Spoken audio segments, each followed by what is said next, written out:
नमस्कार। Investors guide channel में आपका हार्दिक स्वागत है।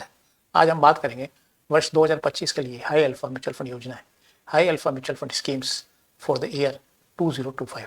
यह एक एजुकेशनल चैनल है, इसलिए कृपया इस वीडियो में उपयोग किए गए डेटा का उपयोग निवेश योजना के लिए न करें। This is an educational channel, so please do not use this data for your investment planning.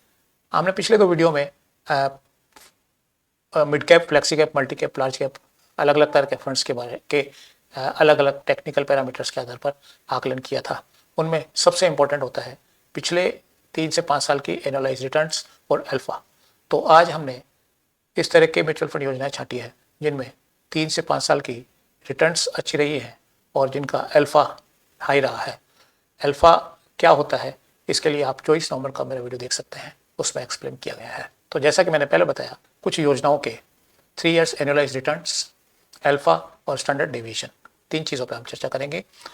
3 years annualise return का मतलब होता है पिछले 3 साल में प्रति वर्ष कितना औसत रिटर्न उस स्कीम ने दिया। अल्फा का अर्थ होता है कि इंडेक्स के मुकाबले कितनी ज़्यादा रिटर्न देने की क्षमता वह फंड रखता है। स्टैंडर्ड डेविएशन का मतलब होता है कि मार्केट जब वॉलेटाइल होता है, ऊपर नीचे होता है, तो इंडेक्स के मुकाबले कितना ऊपर नीचे हो सकता है, वॉलेटाइल रह सकता है। तो इस श्रेणी में पहला स्कीम है बंधन स्मॉल कैप फंड ग्रोथ, जिसका 3 इयर्स का एनुअलाइज रिटर्न 26.90% रहा है, अल्फा 12.71 रहा है और स्टैंडर्ड डेविएशन 16.08 रहा है। इसका मतलब ये हुआ कि अल्फा तो हाई है, 12.71 बहुत अच्छा अल्फा है, लेकिन साथ साथ स्टैंडर्ड डेविएशन 14 से ज़्यादा होने के का मतलब यही होता है कि इसमें मार्केट की वॉलेटिलिटी के टाइम पे रिस्क भी उतना ही ज़्यादा रहेगा। इसमें दूसरा फंड है Invesco India small cap fund growth. इसका 3 इयर्स का एनुअलाइज रिटर्न 24.75% रहा है, अल्फा 10.81 है और स्टैंडर्ड डेविएशन 15.66 है। तीसरा फंड है Motilal Oswal mid cap fund growth, जिसका 3 साल का एनुअलाइज रिटर्न 35.05% रहा है, अल्फा 10.67 है और स्टैंडर्ड डेविएशन 16 है। नेक्स्ट है JM flexi cap fund growth, इसका 3 साल का एनुअलाइज रिटर्न 26.42% रहा है, अल्फा है 10.11 एंड स्टैंडर्ड डेविएशन है 15.66। नेक्स्ट है Nippon India multi cap fund growth, इसका 3 साल का एनुअलाइज रिटर्न 25.16% रहा है, अल्फा 6.84 है और स्टैंडर्ड डेविएशन 14.80 है। इस फंड का अल्फा थोड़ा सा कम है, लेकिन रिस्क भी उतनी कम है क्योंकि स्टैंडर्ड डेविएशन इसका 14.80 है। उसके बाद है Nippon India large cap fund growth, इसका 3 साल का एनुअलाइज रिटर्न 20.86% रहा है, अल्फा 5.11 रहा है और स्टैंडर्ड डेविएशन 14.33 रहा है। इसके बाद है HDFC flexi cap fund growth, इसका 3 साल का एनुअलाइज रिटर्न 24.89% रहा है, अल्फा 7.56 रहा है और स्टैंडर्ड डेविएशन 13.07 रहा है।